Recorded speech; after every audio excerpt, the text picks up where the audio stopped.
Hai, Assalamualaikum warahmatullahi wabarakatuh dan salam sejahtera.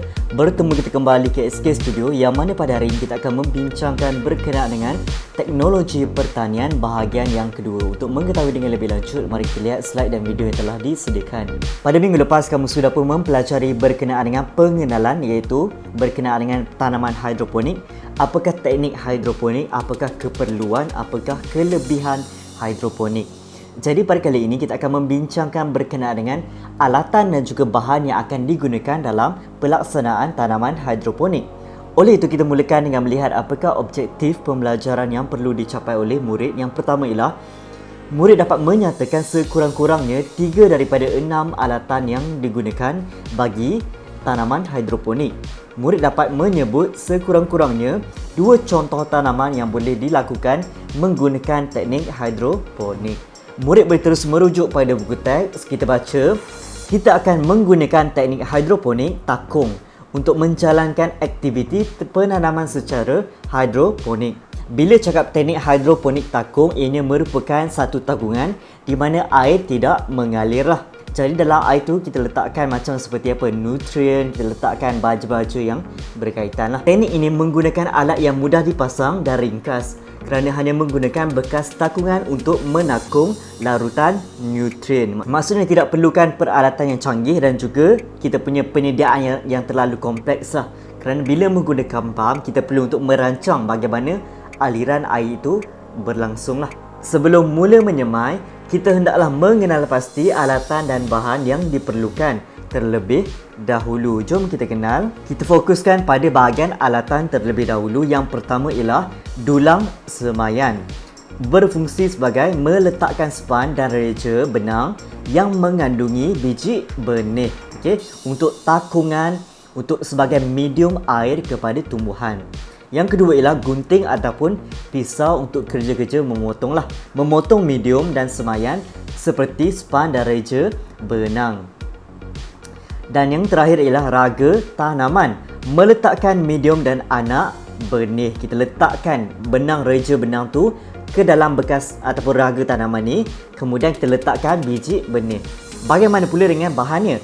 Bahan yang diperlukan ialah contohnya span ataupun reja benang untuk sebagai tempat untuk anak benih memegang mereka punya medium. Kemudian akar akan turun ke bawah dalam untuk menyerap air contohnya sebagai medium semayan. Seterusnya ialah biji benih yang mana kita kendakilah tanaman masing-masing berbeza menghasilkan anak benih. Yang ketiga ialah air, melembabkan span atau reja benang ketika menyemai benih. Selain reja benang ataupun span, terdapat juga beberapa medium lain yang mana sesuai untuk kita jadikan sebagai medium. Antara contohnya ialah yang pertama ialah span, macam yang cikgu cakap tadi. Yang kedua ialah kokopit. Kokopit kita mampatkan pada raga tanaman supaya tak terurai dia punya kita punya tanah ini. Yang ketiga ialah vermiculite dan yang keempat ialah hydroton ataupun disebut juga sebagai leka kalau tak silap cikgu lah. Namun dari segi kos dan kemudahan untuk mendapatkan bahan ini, span yang paling mudah.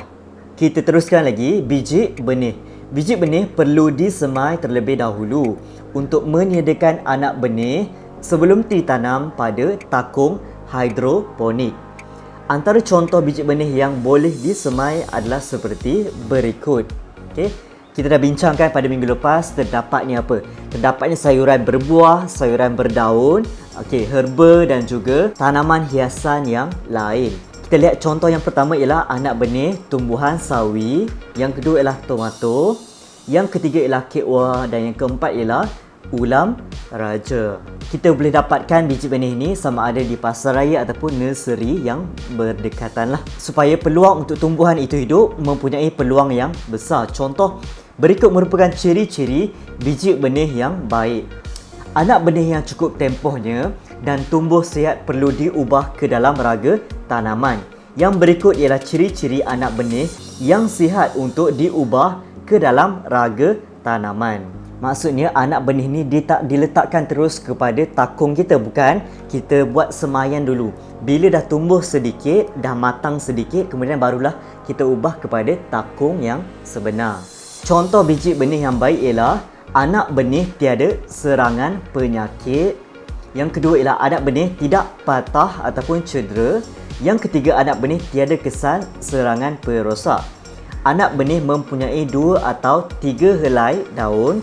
Anak benih tumbuh dengan sekata. Bila kamu lihat anak benih, kamu rasa macam dia pelik daripada kawan-kawan dia yang lain, ataupun dia punya keadaan nampak macam tak sihat, nampak seperti rosak ataupun tercedera, patah dan sebagainya, kamu bolehlah asingkan biji benih tersebut kerana tidak mempunyai peluang untuk hidup lah. Berikut pula merupakan tempoh menuai hasil. Sebelum kita menanam, kita mestilah buat perancangan dulu. Bila kita tahu tempoh di mana matang ataupun tempoh untuk kita menuai, maka lebih senanglah kita buat perancangan. Misal kata nak tumbuhan yang cepat boleh dapatkan hasil, maka kita boleh tanam tumbuhan seperti apa? Contohnya kangkung, sawi. Manakala untuk tumbuhan yang lain, contohnya tomato ataupun timun, memerlukan masa yang lebih panjang untuk kita dapatkan hasilnya. Jadi rancanglah dengan teliti. Tanaman secara hidroponik boleh dituai setelah mencapai peringkat matang. Tempoh matang tanaman hidroponik biasanya lebih cepat berbanding dengan kaedah tanaman konvensional. Jadual tempoh matang dan sifat fizikal tumbuhan. Sawi hijau 30 sehinggalah 35 hari tempoh matang. Bentuk ataupun sifat fizikalnya ialah seperti berkenaan lah. Kailan 45 sehingga 50 hari, agak lama. Bayam 25 sehingga 30 hari, agak cepat dia. Kalau nak cepat boleh tanam bayam. Kangkung 25 sehingga 30 hari, sama seperti bayam. Tomato 50 sehingga 60 hari, okey, agak lama berbanding yang lain. Timun 45 sehingga 50 hari tempoh matang. Sebelum kamu mulakan tanaman, kamu perlulah tahu cara-cara untuk menjaga tanaman daripada serangga asing ataupun sebarang perkara yang boleh mendatangkan kerosakan ataupun kemusnahan terhadap tanaman. Antara contoh perbuatan yang boleh kamu lakukan ialah seperti berikutlah. Jagalah saya. Anak benih yang telah diubah hendaklah dijaga supaya subur. Aktiviti penjagaan anak benih adalah seperti berikut. Yang pertama ialah mengacau larutan. Larutan nutrien hendaklah dikacau sekurang-kurangnya seminggu sekali untuk mengelakkan mendapan supaya akar dapat menyerap nutrien yang lengkap. Kamu akan dapati contohnya kalau larutan nutrien ini tidak dikacau, maka akar tumbuhan akan ada yang tumbuh lebih cepat berbanding tumbuh-tumbuhan yang lain. Jadi kena kacau supaya kandungan nutrien adalah lebih seimbang ataupun sekata pada keseluruhan larutan. Larutan nutrien ini dapat membantu pokok supaya hidup dengan lebih sihat dan subur.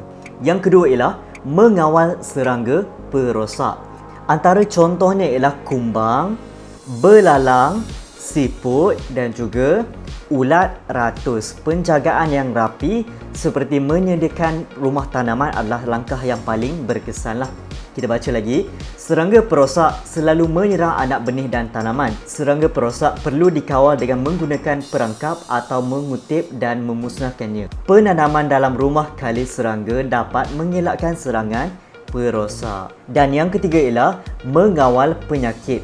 Penyakit pada tanaman hidroponik disebabkan oleh kulat, bakteria dan virus. Oleh itu, tanaman yang telah dijangkiti penyakit hendaklah dibuang atau dimusnahkan supaya tidak merebak kepada tumbuhan yang sihat yang lain, menyebabkan tumbuhan tersebut juga musnah ataupun rosak. Dengan berakhirnya penerangan tersebut, maka kita berada di penghujung pembelajaran. Diharapkan murid dapat mengenal pasti bahan dan juga peralatan yang akan digunakan dalam teknik tanaman hidroponik dan beberapa contoh kaedah penjagaan yang mana perlu diterapkan juga. Kepada yang belum like, share dan subscribe, sila tekan butang merah di bawah.